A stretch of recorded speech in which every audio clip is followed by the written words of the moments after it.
Adakah perbedaan antara kuburannya Syah Kuala, kuburannya Buya Mudawali, kuburannya Sunan Kalijaga, kuburannya Imam Syafi'i, kuburannya orang-orang soleh yang dianggap soleh? Adakah perbedaannya antara kuburan itu dengan kuburan yang ada di belakang rumah kita misalnya, atau di dekat rumah kita, atau di samping rumah kita sampingnya? Beda nggak itu? Ini jadi pertanyaan besar. Kalau dikatakan ada perbedaan, ini mana dalilnya?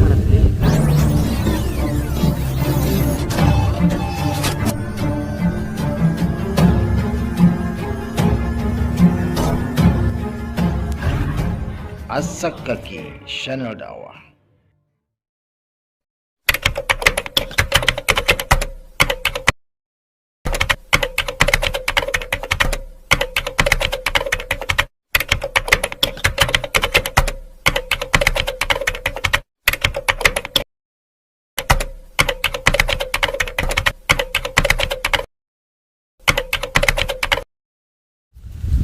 Bismillahirrahmanirrahim. Assalamualaikum warahmatullahi wabarakatuh. Innal hamdalillah nahmaduhu wa nasta'inuhu wa nastaghfiruh wa na'udzu billahi min shururi anfusina wa min sayyiati a'malina. May yahdihillahu fala mudilla lahu wa may yudlil fala hadiya lahu. Wa asyhadu an la ilaha illallah wa asyhadu anna Muhammadan 'abduhu wa rasuluh. Allahumma shalli ala Muhammad wa ala ali Muhammad kama shallaita ala Ibrahim wa ala ali Ibrahim innaka Hamidum Majid. Allahumma barik ala Muhammad wa ala ali Muhammad kama barakta ala Ibrahim wa ala ali Ibrahim innaka Hamidum Majid. Rabbi shrah li sadri wa yassir li amri wa hlul 'uqdatam min lisani yafqahu qawli. Rabbi zidni ilman nafi'a, rizqan thayyiban wa amalan mutaqabbala. Amma ba'du. Kita akan melanjutkan lagi serial penjelasan kita di channel dakwah kita Sakaki, insyaallah. Hari ini saya akan menyimpulkan pembahasan lewat tentang wali dan tentang tawassul dengan orang mati ataupun tawassul dengan orang-orang yang soleh secara dalil. Memang kemarin sudah saya sampaikan tentang hukum bertawassul dengan orang mati yang soleh, ya, orang soleh. Tapi saya belum menjabarkan secara luas tentang pendalilannya dan syubhat-syubhatnya tentang pendalilan ini, karena ada beberapa orang yang memberikan komentar di Facebook, ya, itu tentang dalil-dalil yang mensunnahkan atau dalil-dalil yang menganjurkan kita bertawassul kepada orang-orang soleh. Ini hari ini akan saya bantah penjelasan ini dan kemudian saya harapkan kalau ada yang komen itu langsung ke Facebook saja, langsung ke YouTube saya, jangan lagi di Facebook, karena ketika di YouTube banyak yang bisa menyaksikan. Kalau di YouTube, di Facebook sangat terbatas. Kalau di Facebook banyak yang bisa menyaksikan dan banyak yang bisa mengambil intisari serta mungkin bisa berfaedah bagi yang mengaku benar, bagi yang mengaku salah bisa ditanyakan langsung dan diberikan komentar. Insyaallah saya akan jawab langsung syubhat-syubhat yang ada tentang seputar hal ini. Jadi seperti yang pernah saya katakan sebelumnya, Islam ini adalah agama yang mudah. Islam ini adalah agama yang sangat-sangat memperhatikan kebenaran dan kalau kita bilang secara dalil, ya, kebenaran secara dalil, bukan secara perasaan. Jadi yang diutamakan dalam syariat ini bukan perasaan kita, tapi adakah dalil yang kita dapat daripada hal tersebut, sehingga dalil-dalil ini menjadi sebuah hukum yang bisa kita laksanakan dan bisa kita kita buat dan praktekkan sehari-hari. Oke, ya. Ini permasalahan yang sangat penting, dan permasalahan ini juga sangat banyak dilakukan oleh orang-orang dan difatwakan kebolehan, bahkan disunahkan, bahkan digalakkan, yaitu permasalahan bertawassul dengan orang yang sudah mati, ya, itu orang soleh ataupun nabi ataupun orang syuhada, ya. Tapi sebenarnya kalau kita perhatikan secara dalil itu dalam Al-Quran ataupun dalam hadis, ya, sebenarnya yang ada khilafiyah itu tentang bertawassul dengan kuburan Nabi ya, ataupun bertawassul dengan orang-orang yang syuhada, bukan orang soleh ya, bukan orang soleh. Nah, jadi perlu kita gariskan di sini adalah ibadah adalah suatu hal yang harus punya dalil. Tidak boleh kita melakukan ibadah buat sendiri, tidak boleh itu. Jadi yang diutamakan dari sini adalah perbuatan Nabi dan para sahabatnya, kemudian Al-Quran dan perbuatan Nabi dan para sahabatnya. Inilah yang bisa kita gunakan untuk dalam rangka kita beribadah kepada Allah. Ketika kita tidak dapatkan dalilnya dari Al-Quran, hadis ataupun para sahabat, ini sebuah tanda tanya ini. Kok bisa tiba-tiba ada muncul sekarang bahkan digalakkan? Nah, kalau kita perhatikan dari segi tawassul ini ya, orang-orang sekarang itu sangat antusias untuk pergi berziarah kuburan-kuburan orang soleh, kuburan-kuburan yang dengan orang soleh, ya, seperti yang dulu saya ucapkan ya, seperti kuburan Buya Mundawali misalnya, atau kuburan Syuhada 8 misalnya, atau kuburan Sunan Kalijaga di Jawa misalnya, atau kuburan banyak lah kuburan-kuburan yang dianggap sebagai keramat atau kuburan yang bisa mendatangkan manfaat dan mudarat sehingga datang orang ke situ. Misal kalau saya katakan di kuburannya Syuhada 8 ya di Aceh itu ya, di dekat sebelum Pasar Malanga itu orang datang ke situ, itu berikan sedekah ke situ, kemudian pergi. Jadi sebagai sebagian bilang, kami berikan sedekah untuk membangun masjid, bukan niat-niat lain. Ini saya tidak masuk di akal saya ya. Kalau misalnya niatnya hanya untuk membangun masjid, kenapa harus di situ? Kan bisa di masjid-masjid lain. Bahkan masjid lain banyak sekali yang belum rampung dan sangat membutuhkan bantuan dari kita. Kenapa harus masjid situ? Kenapa datang bus kah, mobil pribadi kah, berhenti di situ khusus, turun kemudian memberikan sedekah di situ? Ini kan sebuah tanda tanya nih. Berarti ada hal yang merangsang seseorang untuk melakukan perbuatan tersebut. Intinya apa mau dibilang? Ternyata mungkin orang berpikir ada kespesialan lah, ada spesial kuburannya Syuhada 8 itu dibandingkan kuburan-kuburan yang lain. Praktek yang lain saya lihat itu di makamnya kuburan Buya Mundawali ya rahimahullah itu. Saya pun sering mendengar, bahkan saya melihat ya, itu ada orang-orang ya, itu kalau sudah baca kitab, khatam kitab itu datang ke kuburan beliau, kemudian mengkhatamkan kitab ke situ, mengambil berkah dari kuburan tersebut. Atau kadang-kadang mentahanik bayi itu di situ. Kalau bahasa Aceh mencicap anu, itu di situ. Ini kenapa ini? Ya, datang kuburan itu melakukan berbagai macam ya ibadah misalnya.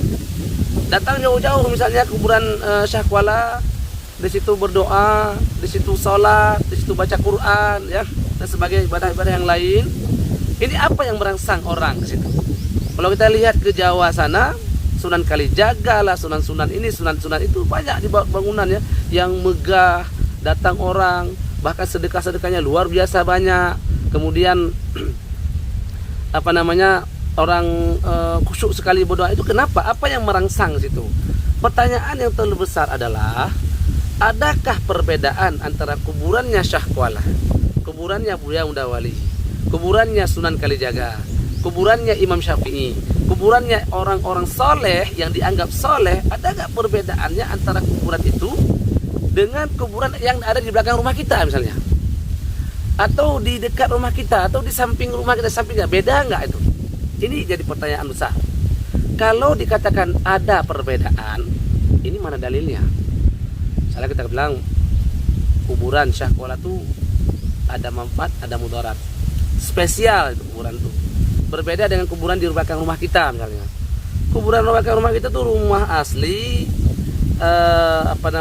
tidak ada apa-apa, tidak ada manfaat apa-apa. Ya datang sekitar, datang ziarah, dah selesai. Baca Yasin kah, baca apakah, pulang. Orang tidak antusias ke situ. Palingan setahun sekali itu hari raya misalnya, atau sekali-kali lewat lah misalnya, jarang lah. Tapi kalau kuburannya para ulama-ulama yang dianggap soleh ini ya, atau yang habib yang dianggap soleh ini ya, seperti makanya Habib Munzir ya di Jakarta itu dihias dengan luar biasa ya, dihias mungkin pakai miangi dan sebagainya, tapi saya lihat tuh hiasannya luar biasa. Ini kenapa ada ini? Ada apa dengan kuburan-kuburan ini? Padahal kalau kita perhatikan kuburannya Baqi, yang di situ ada raja-raja Arab, yang di situ Ummahatul Mukminin, yang di situ Utsman radhiyallahu anhu dan sahabat-sahabat yang lain, ya. Di situ di kuburan Al-Baqi itu tidak ada kita dapatkan bangunan apapun, bersih, ya. Tidak ada terawat-rawat sekali yang sampai megah sekali, tidak ada. Padahal mereka tahulah Utsman bukan orang miskin, ya. Raja-raja Arab bukan orang miskin. Raja Saudi, Raja Fahd ataupun Raja Abdullah ketika meninggal itu dikuburkan tepat seperti sahabat yang lain. Ditaruh batu nisan 1, 2, ada gundukan sedikit, selesai masalah. Ya, sekitar kalau nggak salah saya rata atau ada sejengkal lah kalau nggak salah. Artinya tidak ada beda antara kuburannya raja dengan kuburan orang biasa, tuh nggak ada beda, nggak ada spesial. Tidak ada spesial sama sekali. Raja Kuwait juga kemarin yang meninggal, saya lupa saya namanya Sabah kalau nggak salah ujungnya ya. Itu juga begitu. Itu kuburannya biasa saja. Tidak ada pengagungan kuburan yang luar biasa. Nah inilah tanda tanya besar, ini ya. Apakah ini disyariatkan seperti ini? Padahal kalau kita pikir, kalau Utsman atau keluarga Utsman atau keluarga yang kaya dari sahabat Nabi itu ketika meninggal bisa bangun bahkan istana. Kuburnya tuh bisa dibangun sebagai istana misalnya. Tapi tidak ada terjadi itu. Simple saja. Ya, ini menunjukkan kuburan pada masa Nabi SAW itu biasa saja, tidak ada keramat, tidak ada spesial. Yang disunnahkan pergi ke kuburan itu mendoakan mayat, merenungkan kematian. Makanya kalau kita datang ke kuburan ini disunnahkan kita berdoa, diantaranya Assalamualaikum ya ala diyar minal mu'minina wal muslimin wa inna insyaallah bikum lalahiqun as'alullah lakum wa lanal afiyah. Artinya kita mengucapkan salam ya, kepada ahlat diyar ya. Ahlat diyar itu ahli makam ya. Kemudian kita bilang kalau kita juga akan mengikuti jejak mereka, itu akan mati juga. Semoga mereka selamat. Kemudian kita renungkan, oh ternyata kematian itu begitu. Ternyata butuh ini kematian begitu. Makanya ini yang disunahkan. Makanya kita katakan tidak ada beda antara makamnya aulia yang dianggap aulia ya saya katakan ya dengan makamnya orang biasa. Yang masalah lagi yang tanda tanya besar lagi, misalnya dianggap beberapa ulama yang karismatik lah katakan, yang dia mungkin dapat di hati masyarakat itu sangat disukai sama masyarakat lah kita katakan.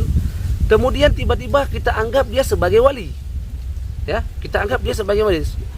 Perhatikan video saya sebelum-sebelumnya saya ada katakan ya. Wali itu yang menentukan seorang soleh itu wali ataupun tidak bukan kita, ada hak kita. Tapi yang menentukan dia wali ataupun tidak adalah Allah. Dan itu ilmunya hanya pada Allah. Yang kita tahu wali ini atau bukan hanya karena ada hadis atau ucapan Nabi sendiri. Misalnya sahabat Nabi, ya, Abu Bakar fil jannah, Umar fil jannah, Utsman fil jannah. Nabi yang sendiri bilang, ya. Nabi mendengar suara sandal Bilal ya. Nabi mendengar suara sandal Bilal. Itu juga Nabi yang bilang. Nah, saya katakan kalau ada nas dari Nabi sudah kita yakin dia adalah waliullah dan pemimpin seorang wali adalah Abu Bakar radhiyallahu anhu. Nah, kalau kita lihat literatur ada ya, kita membuktikan bahwasanya tidak ada yang bisa mengklaim dirinya itu pasti diterima ibadahnya sama Allah. Abdul Qadir Al-Jailani rahimahullah ya. Apakah bisa kita klaim bahwa saya Syekh Abdul Qadir jadi pasti jadi waliullah dan pasti masuk surga? Pasti kalimatnya. Pasti. Kalau Anda katakan pasti betul masuk di dalam surga, dari mana Anda tahu? Siapa yang ngasih tahu? Apa ciri-cirinya sehingga kita bisa memastikan dia? Pada ilmunya pada Allah.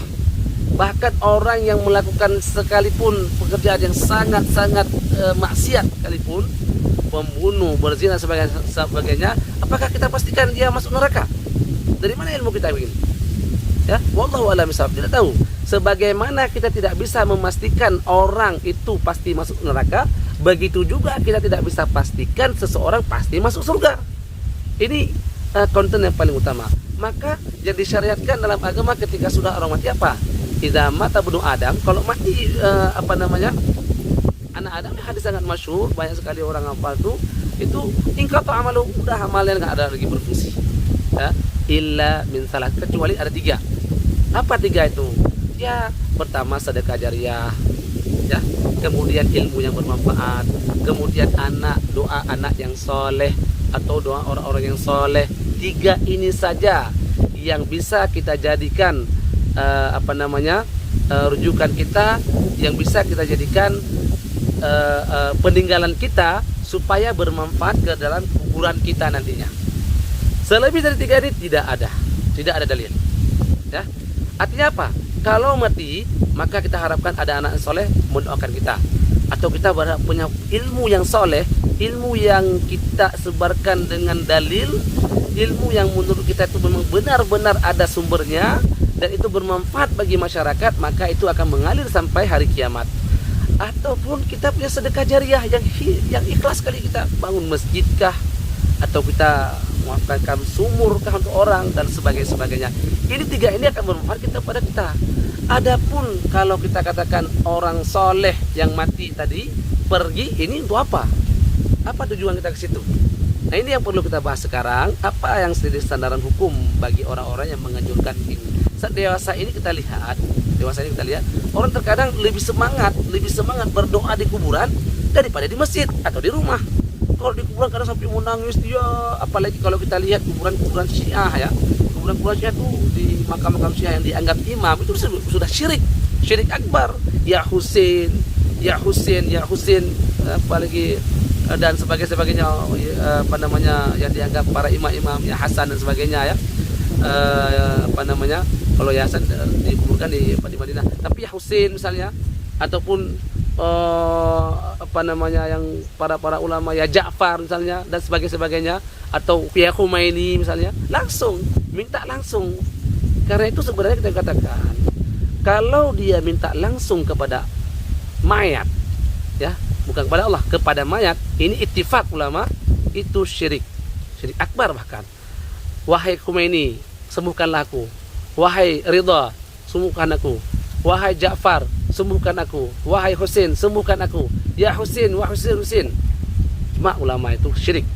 Yang jadi permasalahan sekarang yang sering orang tergelincir adalah permasalahan yang kedua, yaitu bertawasul dengan namanya untuk sampai doanya kepada Allah. Ini yang permasalahannya.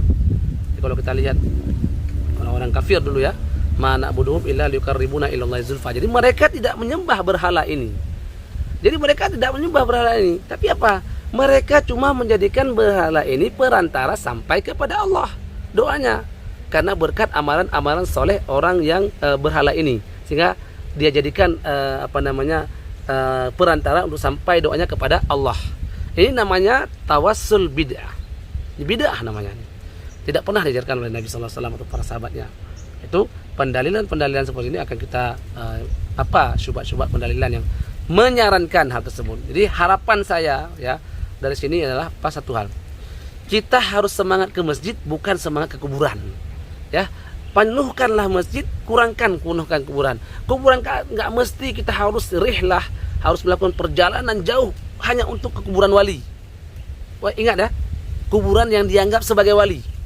Ya, padahal hakikatnya belum tentu Buya Mudawila itu seorang wali. Belum tentu Syekh Kuala itu seorang wali. Belum tentu para syuhada 8 itu seorang wali. Belum tentu Allah yarham Buya Waila juga seorang wali, dan lain-lainnya. Ya, tidak ada yang pasti memastikan kalau mereka ahli surga. Cuman boleh saja kita berhusnuzan, semoga mereka adalah waliullah. Itu beda bahasanya, ya. Semoga Syafi'i adalah waliullah, semoga An-Nawawi adalah waliullah, semoga. Ini boleh, ya.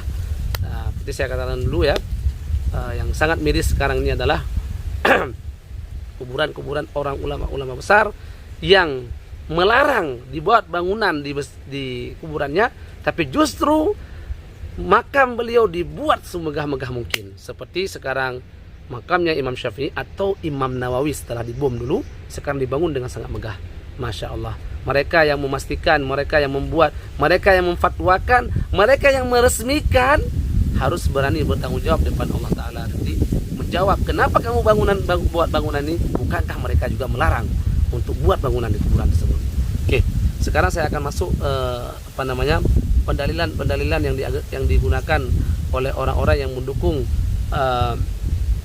tawasul di kuburan ini, sehingga dijadikan ini sebagai amalan yang sunnah, bahkan dijadikan amalan yang sangat-sangat digalakkan. Jadi ada beberapa hadis yang saya kutip di sini, yang itu bisa dikatakan poin-poin yang paling utama dijadikan dalil sebagai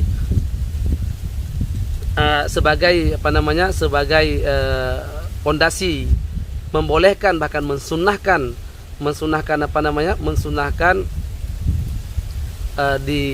bertawasul dengan orang mati, ya. Nah, jadi yang pertama yang saya akan sampaikan adalah hadis yang sangat banyak digunakan oleh orang-orang yang menganggap ini adalah beberapa kisah dari sahabat Nabi yang dianggap sebagai umdah ataupun poin paling utama, jadikan dalil sebagai disunnahkannya bertawasul dengan dengan zat Nabi, ya. Ingat, ya, pendalilan yang di sini adalah Nabi Muhammad, bukan Rasulullah, ya, Nabi Muhammad. Kalaulah Nabi Muhammad saja tidak bisa kita bertawasul dengan kemegahan, dengan keagungannya, dengan kesolehannya Nabi Muhammad, itu nggak boleh, apalagi yang lain. Nah, karena Rasulullah sudah pasti masuk surga. Nah, kalau misalnya kita katakanlah para ulama soleh tadi itu, yang kita anggap soleh tadi itu, dari mana kita jamin kalau mereka bisa, dengan peraturan mereka bisa sampai doa kita kepada Allah? Dari mana jaminnya? Siapa yang bisa menjamin? Nah, oke. Dalam Ibnu Hajar Al-Asqalani, ya, ataupun dalam Fathul Bari, ya, disebutkan ada hadis, ya, itu tentang Bilal kisah Bilal, ya, kisah Bilal bin Haris, ya, kisah Bilal bin Haris radhiyallahu anhu, ya, yang ziarah ke kuburan Nabi sallallahu alaihi wasallam. Ketika itu masa Sayyidina Umar radhiyallahu anhu, ya, dilanda masa paceklik, ya, hujan tidak turun. Kemudian karena paceklik, mereka berdoa. Nah, Bilal bin Haris ini datang beliau ke ke kuburan Nabi Muhammad SAW, mengatakan, ya Rasulullah, istasqi li ummatika fa innahum halaku. Jadi kan, wahai Rasulullah SAW, ya, mohonlah hujan untuk umatmu karena sungguhnya mereka binasa, ya, mereka hampir binasa. Ya, dia datang ke kuburan Nabi, kemudian dia bertawasul dengan kuburan Nabi itu, wahai Rasulullah, sampaikan kepada Tuhanmu karena mereka ini hampir binasa, maka turunkan hujan. Sehingga dia bermimpi. Setelah bermimpi, kemudian dia melihat bahwasanya ada hujan, ya, bermimpi ketemu sama Rasulullah, dan Rasulullah minta kepada Allah supaya turun hujan, maka turunlah hujan. Nah, ini dalil yang banyak digunakan tentang disunnahkannya apa? Mana dia? Saya bacakan nanti, ya. Disunnahkannya tawasul dengan jahun Nabi, artinya kelebihan atau kesolehan Nabi SAW. Jadi apa kritikan saya dari hadis ini? Jadi, ya, hadis ini, ya, yang sahihnya ataupun ini, jadi, ya, nama Haris bin Hilal ini, Bilal bin Haris ini, ya, ini berbeda dengan yang disebutkan oleh Ibnu Hajar Al-Asqalani dalam Fathul Bari, ya, dalam kitab Fathul Bari. Jadi kalau kita katakan dalam Fathul Bari, ya, bentar,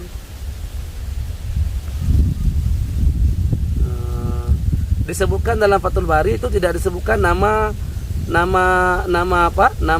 orangnya. Nama orangnya tidak disebutkan, hanya sekedar disebutkan rajulun, ya. Tunggulah, saya cari dulu mana dia. Bilal ini dia hadisnya. Nah ini disebutkan dalam kitab Fathul Bari, saya sebutkan dalam kitab Fathul Bari dulu.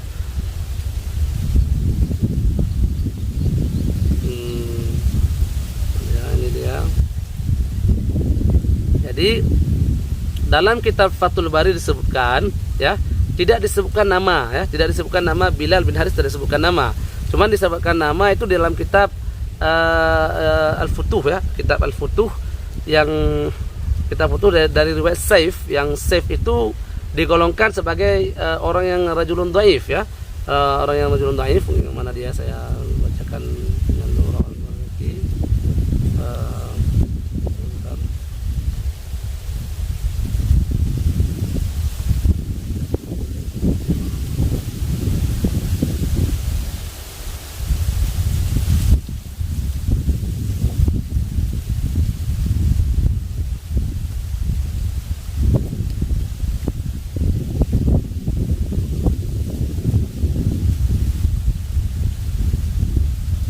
Ini dia. Waqad rawa Saif fil Futuh anna alladhi ra'a fil manam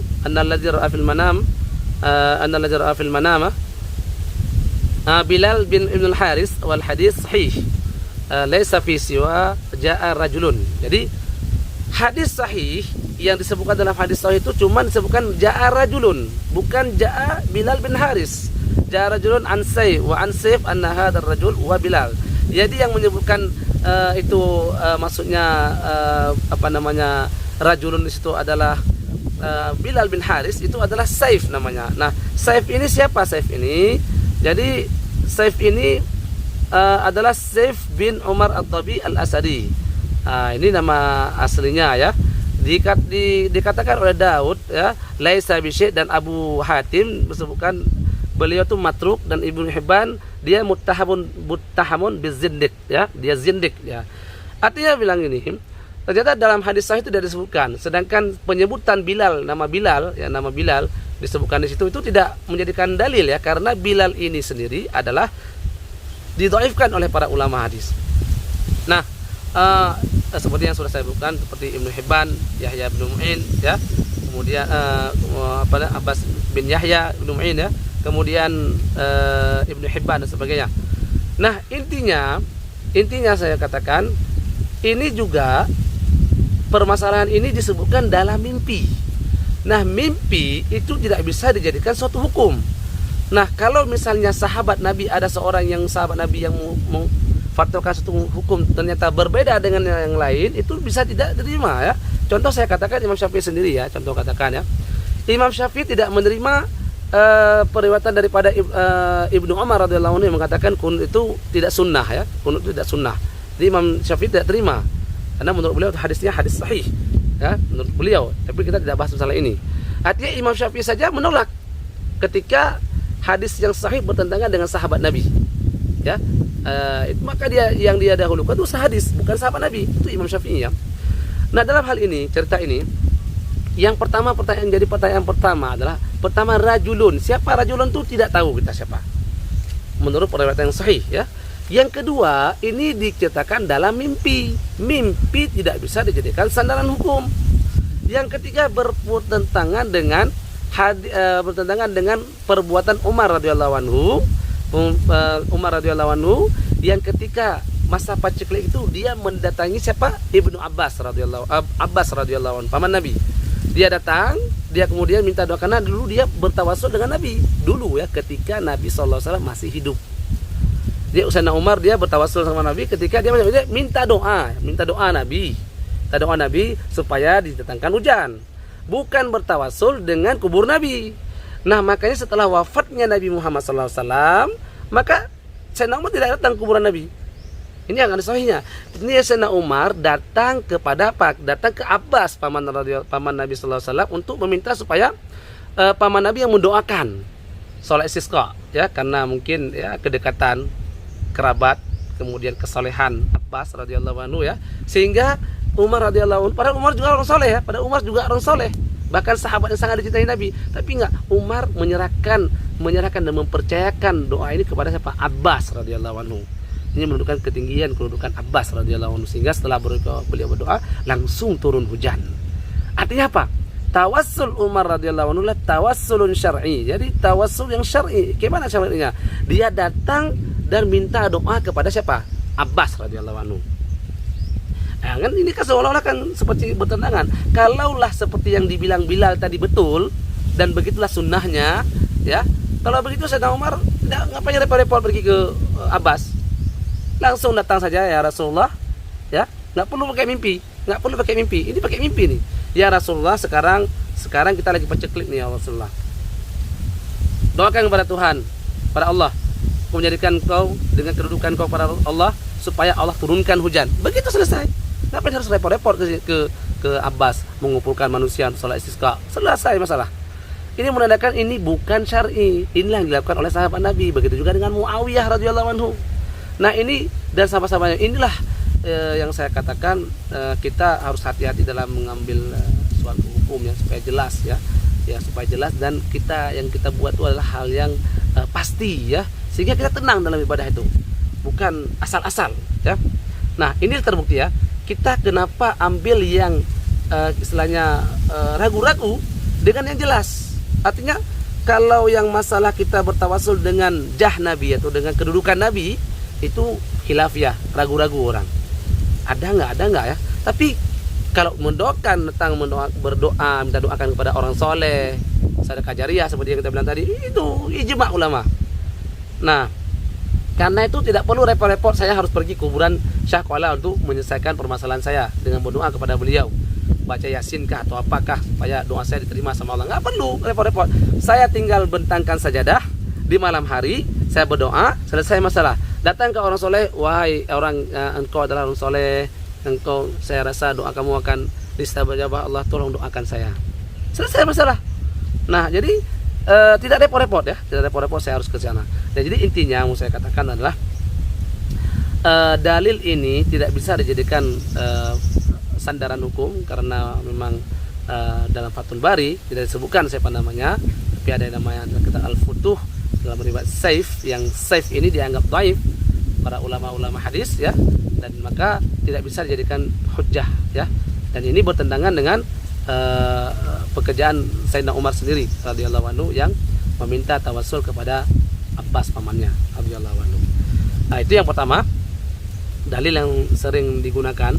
Yang kedua adalah dalil yang sangat banyak juga digunakan oleh orang-orang pendukung tawassul ya, yaitu tentang buta, orang buta yang minta doa kepada Nabi Muhammad SAW supaya disembuhkan butanya. Ini juga sering digunakan hadis ini. Ini hadisnya an Utsman ibn Hanif an Utsman ibn Hanif radhiyallahu anhu anna rajulan dhariran atan Nabi sallallahu alaihi wasallam qala ud'ullaha ayyu'afiyani ya qala in syi'ta da'utu wa in syi'ta sabar. Jadi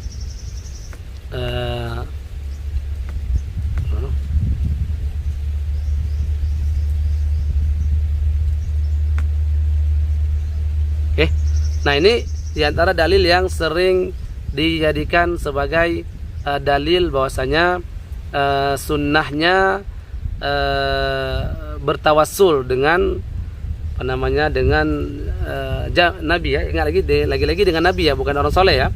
Jadi ada orang buta, jadi dia datang kepada Nabi sallallahu alaihi wasallam, dia mengatakan kepada Nabi, ya wahai Rasulullah, ya saya ini buta ya, seperti itulah lebih kurang maknanya ya. Jadi tolonglah doakanlah kepada Allah Ta'ala supaya saya disembuhkan dari penyakit buta ini. Jadi yang jadi permasalahan dia katakan ya, Allahumma inni as'aluka wa atawajjahu ilaika binabiyika Muhammad ya. Jadi ya Allah, aku minta kepada kamu dan aku menghadap kepada kamu ataupun berwasilah kepada kamu dengan nabimu Nabi Muhammad SAW. Ya Muhammad ini ya atawajjahu bika ila rabbi. Jadi fi hajati, artinya mau dibilang wahai Muhammad, aku mau menghadapkan wajahku ya dengan kamu kepada Tuhanmu. Jadi ini dijadikan dalil ya, kata-kata ini dijadikan dalil supaya bahwasanya dia memohon kepada Nabi Muhammad SAW menggunakan tawassul. Oke, apa komentar saya dengan tentang hadis ini ya? Ini hadis sahih ya. Jadi intinya mau saya katakan, kita katakan ya, hadis ini maksudnya di sini bukan mensyariatkan tawasul dengan jah Nabi. Kenapa bukan jahan Nabi? Ya, saya minta mana dia hadisnya lagi? Ini dia. Dia ada beberapa ya. Jadi kenapa saya katakan begitu? Sebenarnya yang maksud dari hadis ini sebenarnya bisa dijadikan sebagai ulama mengatakan justru hadis inilah disunnahkannya bertawassul dengan apa? Dengan doa. Jadi kata-kata tadi ya, tawajjahu ilaika itu ada beberapa kemungkinan maknanya. Aku menghadap dengan Nabi. Pertama, aku menghadapmu dengan jasadmu, ataupun aku menghadapmu dengan kedudukanmu, atau aku menghadapmu dengan doamu. Nah, kalau orang-orang ya sebagian orang yang mengatakan itu ya, itu boleh tawasul dengan zat, dia jah dengan Nabi ya, dia dengan kedudukan Nabi.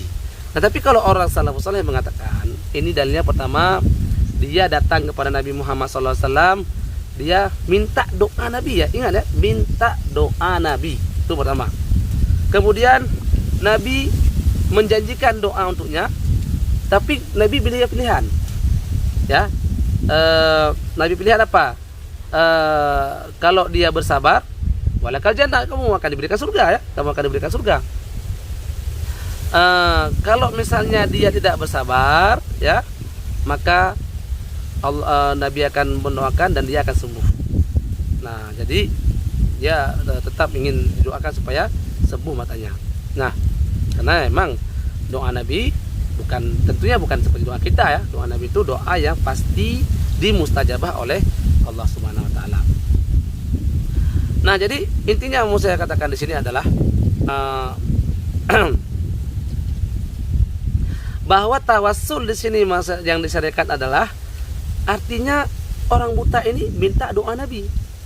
Minta doa Nabi itu ketika Nabi masih hidup ya. Ya Allah, dengan kedudukan kamu wahai Rasulullah, dengan Tuhan ya Rasulullah, dengan kedudukan kamu di bagian Allah, doakanlah kepada saya untuk saya disembuhkan. Yang berdoa siapa sini? Yang berdoa di sini adalah Nabi Muhammad SAW. Ya, ya Allah, aku memohon kepada kamu dengan kebesaran, dengan kedudukan Nabimu kepadamu, supaya engkau menyembuhkanku. Nah, dia menghadap kepada Nabi. Nah, akhirnya Nabi mendoakan dia. Jadi tidak ada dalil di sini mengatakan maksudnya adalah mendoakan dengan kedudukan Nabi ketika dia sudah meninggal pun seperti itu. Tidak. Buktinya para sahabat tidak melakukan hal seperti itu setelah wafatnya Nabi sallallahu alaihi wasallam. Cukup banyak, sangat banyak permasalahan-permasalahan yang dihadapi para sahabat Nabi.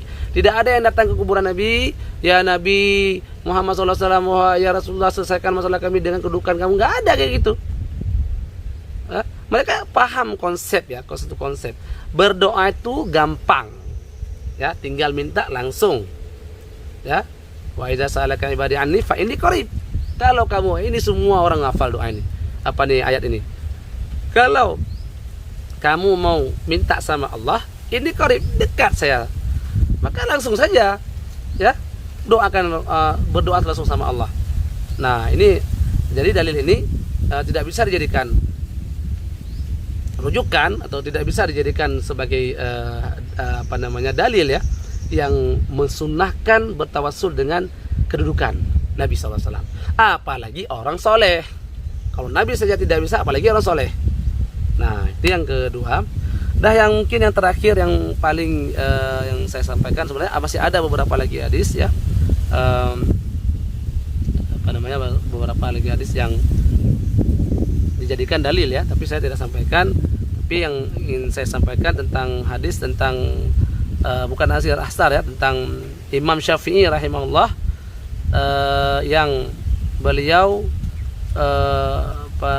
tunggu dulu, yang ketiga ya, yang mungkin tentang Nabi Adam alaihissalam ya, Nabi Adam alaihissalam, itu yang Imam Syafi'i nanti saya akhirkan ya, Nanti ada satu lagi poin yang paling penting juga tentang bertawassulnya Nabi Adam alaihissalam kepada Muhammad sallallahu alaihi wasallam ataupun Nur Muhammad. Insyaallah akan saya bahas secara khusus ya tentang permasalahan Nur Muhammad, karena saya lihat ada beberapa video yang disebarkan oleh beberapa ustadz ya yang apa namanya menyampaikan tentang Nur Muhammad, bahkan sampai sangat, saya katakan sangat jauh ya dari syariat. Nah, permasalahan Nur Muhammad akan saya jelaskan sebentar. Tapi yang saya sampaikan bahwasanya Nabi Adam bertawasul dengan Nur Muhammad, dengan Muhammad SAW di apa namanya di waktu di surga ketika beliau melakukan maksiat. Saya bacakan di sini ya. Tawasul ya.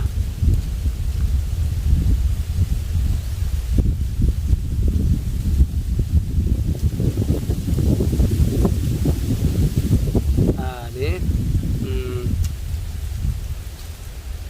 mana dia tadi?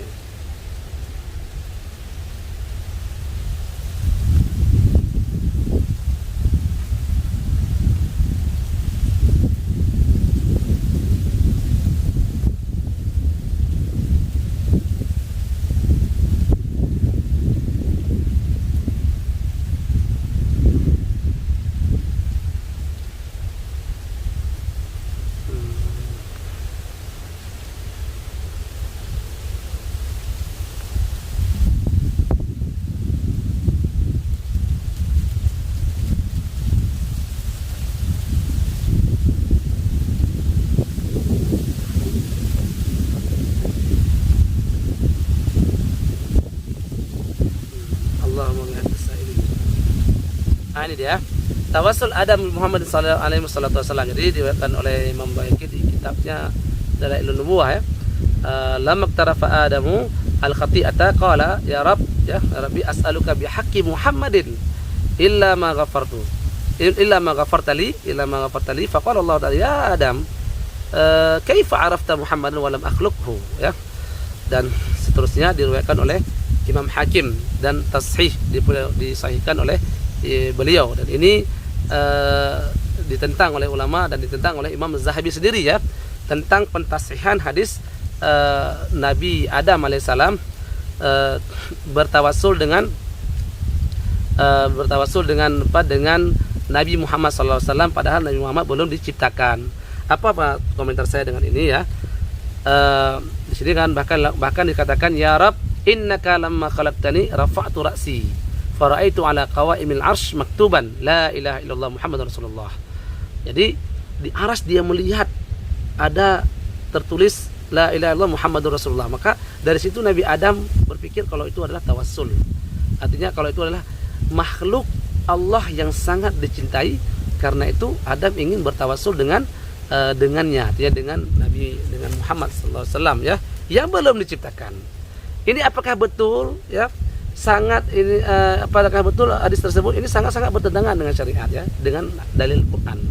Yang pertama, dalil ini yang diriwayatkan Hakim ini tidak disahihkan oleh oleh Imam Az-Zahabi. Ingat ya, pentasihan Az-Zahabi ini pentasihan Imam Hakim tidak bisa diterima langsung, karena beliau termasuk orang-orang yang sangat mudah mentasihkan. Kecuali ada komentar daripada Imam Az-Zahabi rahimahullah. Jadi tidak mungkin ini terjadi, karena kenapa? Bertentangan sekali dengan hadis Nabi sallallahu alaihi wasallam ya. Hadis Nabi sallallahu alaihi wasallam bertentangan dengan ayat Quran. Contohnya ya, yang diajarkan oleh Allah kepada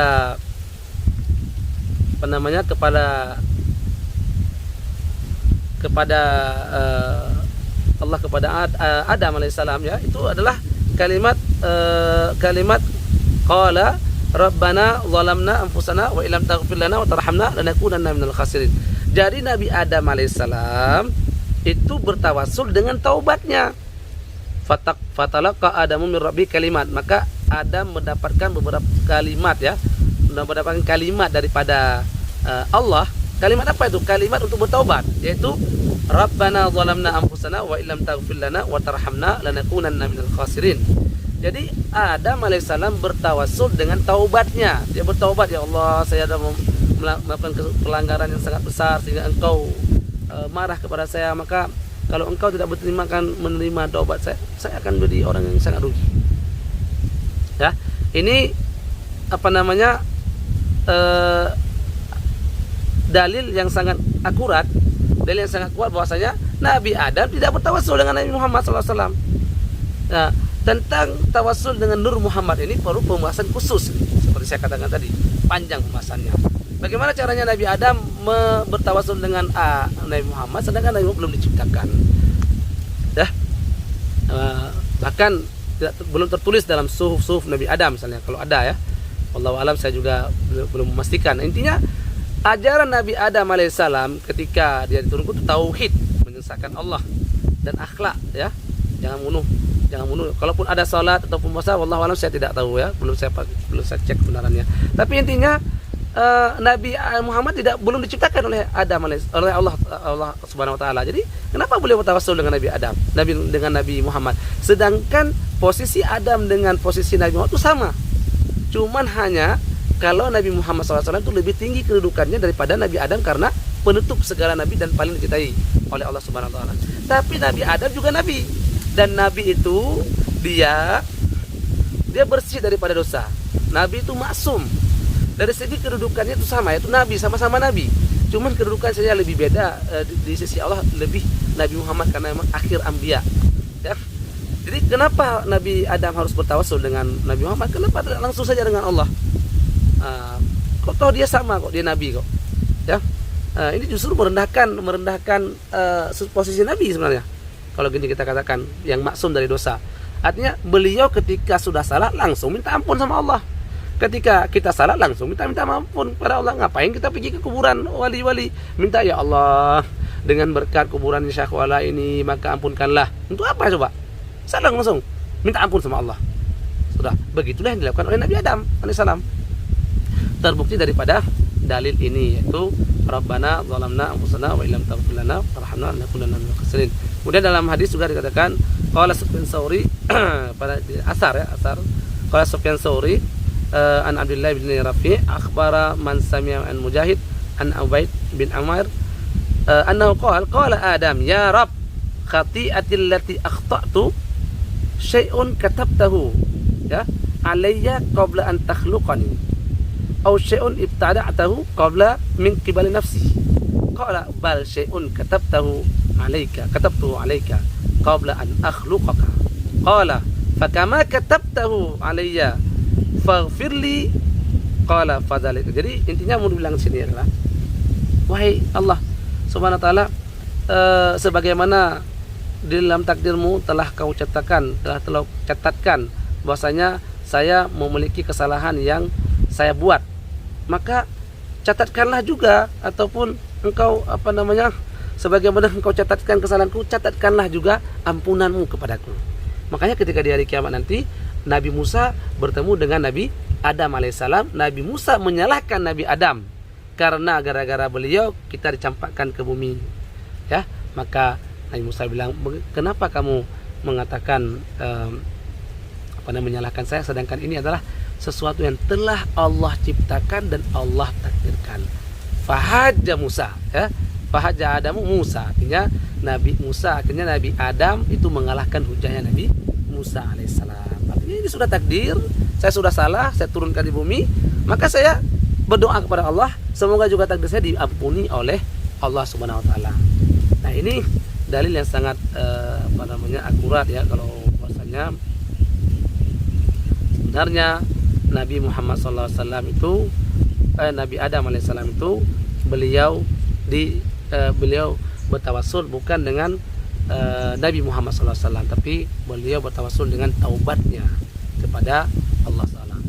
Semoga dengan taubat ini Allah mengampuni dosanya.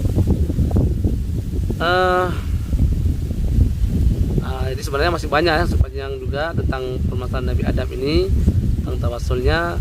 Juga ada juga hadis yang yang diriwayatkan oleh Ibnu Abi Hatim marfu ya, sama yang dikatakan Allahumma la ilaha illa anta subhanaka bihamdika rabbi inni zalamtu nafsi faghfirli innaka khairul ghafirin. Artinya di sini juga Nabi Adam meminta ampun kepada Allah, bertawassul dengan taubatnya. Nah, di sini kesimpulannya adalah Nabi Adam tidak bertawassul dengan Muhammad SAW. Ini insya Allah akan saya jelaskan tentang khusus tentang Nur Muhammad, bagaimana semua hakikat Nur Muhammad ini akan saya jelaskan panjang lebar nantinya pada masa nanti. Oke, kemudian yang terakhir, yang dalil yang saya ambil ya, yang memang ini sangat penting dan sangat banyak orang menggunakan dalil ini juga, yaitu tentang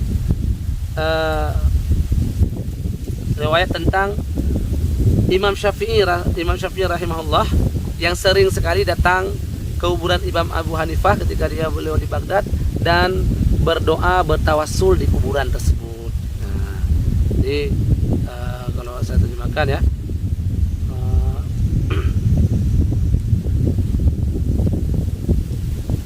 jadi kalau saya terjemahkan langsung ya, tadi Imam Syafi'i sampai anaknya bin Ahmad ya,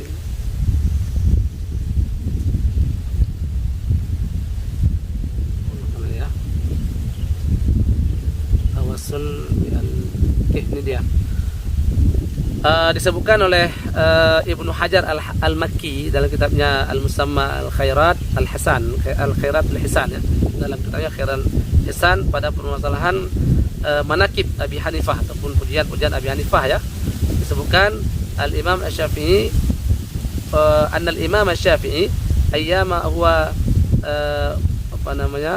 huwa bi Baghdad kana yatawassalu bil Imam Abi Hanifah. Ada juga disebutkan dalam kitab Al-Khatib Al-Baghdadi ya. Jadi disebutkan bahwasanya Imam Syafi'i rahimahullah itu bertawassul dengan kuburannya Abi Hanifah ya. Jadi pertama sekali kita katakan, ini siapa yang meriwayatkan permasalahan ini? Benarkah riwayat ini benar-benar ada dalam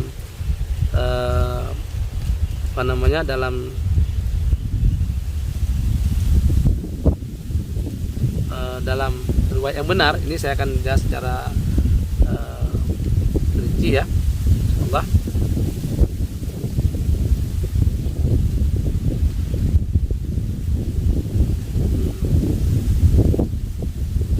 Jadi terjemah begini ya. Semoga Allah senantiasa berkati tidak lakukan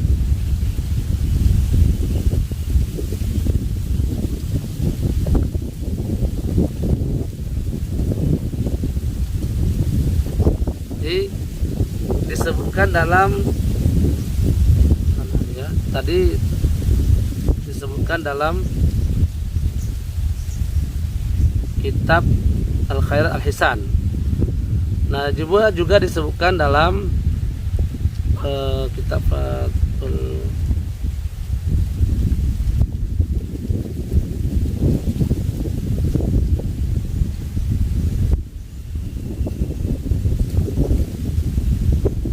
ya, asal terjemahnya ya. Sesungguhnya aku telah bertabaruk dari Abu Hanifah pendiri mazhab Hanafiyah dan mendatangi kuburannya setiap hari. Jika aku memiliki hajat, maka aku melakukan salat 2 rakaat dan lantas mendatangi kuburannya dan meminta kepada Allah untuk mengabulkan doaku di sisi kuburannya. Maka tidak lama kemudian akan dikabulkan. Nah, ini disebutkan dalam kitab Tarikh Al-Baghdadi ya, jilid 1 halaman 123 ya. Ini tentang kuburan-kuburan yang ada di Baghdad. Oke. Apa kritikan saya di sini ya? Pertama, memang di sini ada perawi yang lemah yang bernama Umar bin Ishaq Ibrahim. Itu tidak dikenal pertama ya. Tidak ada juga disebutkan dalam kitab perawi. Nah, intinya dari segi sanad sebenarnya ini sudah sanadnya sangat dhaif ya. Kemudian dari segi maknanya juga salah ya. Dari segi penerapan juga salah ya. Ya begini ya. Pada masa Imam Syafi'i itu belum terkenal belum terkenal ada kuburan-kuburan yang jadikan bangunan-bangunan ya. Bangunan-bangunan belum begitu banyak lah. Kalau mungkin ada tapi belum begitu banyak. Makanya Imam Syafi'i sangat menentang orang-orang yang buat bangunan di kuburan ya. Nah, karena itu kalau katakan ini benar Abu Hanifah ini benar, kalau Nabi Muhammad SAW datang ke kuburannya Abu Hanifah bertawassul setiap menikah hajat, bahkan tiap hari bahasanya. Kalau tiap hari ini kan sudah melampaui batas nih. Bahasanya seharusnya sangat vulgar ya. Sebab Imam Syafi'i itu sibuk dengan dakwah, dengan menulis, dengan pergi sana, pergi sini. Mana ada waktu dia selalu pergi ke Baghdad, selalu pergi ke kuburan Imam Hanafi, ngapain? Ya. Dan kalau memang ini benar, ngapain, kenapa harus ke Imam Hanafi? Banyak lagi imam-imam yang wafat di Baghdad itu yang jauh lebih hebat, jauh lebih afdal daripada Imam Hanafi, yaitu tabi'in misalnya. Atau ketika beliau di Madinah, beliau pergi langsung ke makamnya Imam Syafi'i, makamnya Nabi Muhammad SAW setiap hari, yang jelas lebih hebat daripada Abu Hanifah. Kenapa cuma Abu Hanifah? Maka ini sebuah pertanyaan yang sangat besar. Kemudian kalau kita katakan Imam Syafi'i adalah imam yang sangat menentang dibuatnya bangunan-bangunan di masjid, bangunan-bangunan di kuburan, itu Imam Syafi'i sangat menentang. Ya, kalau kita lihat, pernah saya bahas ya tentang kuburan-kuburan, bahwasanya kuburan-kuburan ini tidak bisa mendatangkan mudarat dan manfaat. Bahkan kuburan ini tidak boleh dibuat bangunan-bangunan karena ini adalah haram, tidak boleh ya. Itu dibenci sekali oleh Imam Asy-Syafi'i. Ya, sebagaimana disebutkan dalam kitab Al-Um sendiri ya. Wa akrahu ayyu'azzima makhluqun hatta yuj'ala qabrahu masjidan makhafatal fitnah alaihi wa ala man ba'dahu minan nas. Jadi aku benci untuk dibesar-besarkan makhluk sehingga dijadikanlah kuburnya itu sebagai masjid karena akan fitnah. Jadi kalau kita lihat sebegitu bencinya Nabi Muhammad Imam Syafi'i kepada bangunan-bangunan, apa dia kuburan situ? Ya, dibuat bangunan, kalau cinta dia buat bangunan, kemudian datang itu berdoa di situ, ngapain? Tidak ada kerjaan Imam Syafi'i di situ. Ya. Jadi seperti saya bilang tadi ya, baik itu makamnya Imam Syafi'i, baik itu makamnya Imam Hanafi, sama dengan makam-makam yang ada pada kita sekarang. Tidak ada bedanya. Ya. Kemudian kalau kita lihat kita lihat dari para orang-orang pengikutnya mazhab ulama-ulamanya Hanafi sendiri, itu tidak melakukan hal tersebut. Tidak ada mereka menyunahkan untuk datang ke depan kuburan Imam Hanafi kemudian berdoa di situ. Nah, ini ya. Intinya mau saya katakan di sini, tidak ada kelebihan apa-apa yang disunahkan kita untuk pergi ke kuburan dan berdoa ke situ. Sebab ini juga tidak disepakati dalam perkataan-perkataan dalam mazhab Syafi'i sendiri ataupun dalam Hanafi sendiri. Jadi coba saya bacakan ya, dalam kitab Fiqhul Akbar karangan syarah Fiqhul Akbar kalangan Qari ya, Mula Al-Qari, beliau mengatakan apa? Yukrahu ayyakula da'i as'aluka bihaqqi fulanin aw bihaqqi anbiya'ika wa rusulika wa bihaqqil baitil harami wal masy'aril haram. Jadi adalah suatu hal yang dibenci jika seseorang berdoa, aku memohon kepadamu dengan hak fulan ya, atau dengan hak para nabi, atau dengan hak rasulmu dan hak Baitul Haram dan Masy'aril Haram. Ya, lihat kitab Fiqhul Akbar dalam Fiqhul Akbar karangan Mula Al-Qari halaman 189. Artinya pengikut mazhab Hanafi saja, ulama-ulama mazhab Hanafi saja tidak menganjurkan gitu. Mereka tidak menganjurkan pergi ke kuburan Hanafi, kuburan Imam Hanafi untuk berdoa di situ, tidak. Ya, ke Allah langsung. Maka bagaimana mungkin seorang Syafi'i yang menentang kuburan dibesar-besarkan datang ke situ untuk berdoa?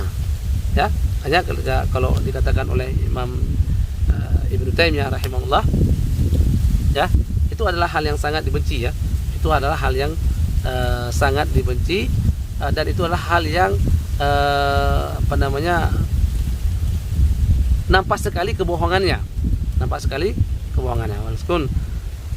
Meskipun bagian orang pasti akan menentang pendapat beliau. Atau Imam Ibnu Qayyim Al-Jauziyah, Ibnu Qayyim juga menyebutkan dalam kitab kitab Ighatsatul Lahfan ya, juz 1 halaman 26 juga begitu. Bahasanya doa tersebut itu adalah kedustaan yang sangat jelas ya. Oke, kadang-kadang orang tidak mau terima kata-kata Ibnu Qayyim ataupun Ibnu Taimiyah rahimahullah. Tapi apa yang beliau katakan ini sangat jelas ya, tidak bertentangan dengan syariat. Ya, memang kalaulah setingkat Imam Syafi'i untuk pergi kepada Abu Hanifah yang ketika itu beliau tidak belajar pun sama Abu Hanifah. Ya, tidak belajar. Kenapa kalau memang itu disyariatkan, kenapa tidak ke guru-gurunya saja beliau pergi? Kenapa harus ke Abu Hanifah misalnya? Ya. Justru kan ke gurunya lebih afdal misalnya, guru-guru beliau. Tapi yang beliau pergi khusus ke Abu Hanifah, yang beliau tidak pernah menimba ilmu kepada beliau, kepada Abu Hanifah. Ini menunjukkan sebenarnya cerita ini adalah cerita yang tidak bisa dipertanggungjawabkan secara ilmiah, baik itu secara makna ataupun secara hadis, secara silsilah sanadnya.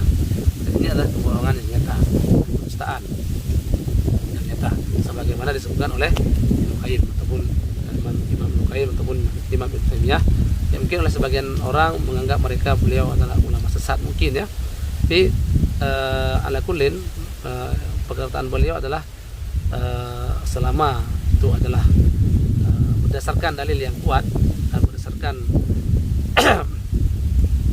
literatur yang jelas, maka sebaiknya kita para penuntut menerima. Kalaupun tidak menerima, itu adalah hak kita bersama. Yang jelas kita semua ingin kebenaran itu di atas segala hal, bukan pembenaran. Inilah beberapa dalil yang saya temukan ya. Sebenarnya masih banyak lagi dalil-dalil yang ada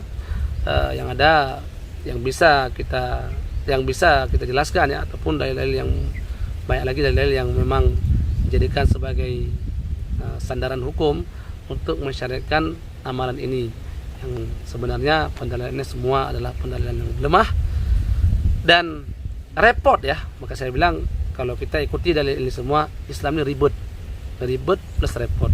Mau hajat, mau suatu keinginan, harus pergi kuburan wali dulu supaya kita yakin. Inilah yang aneh saya katakan ya.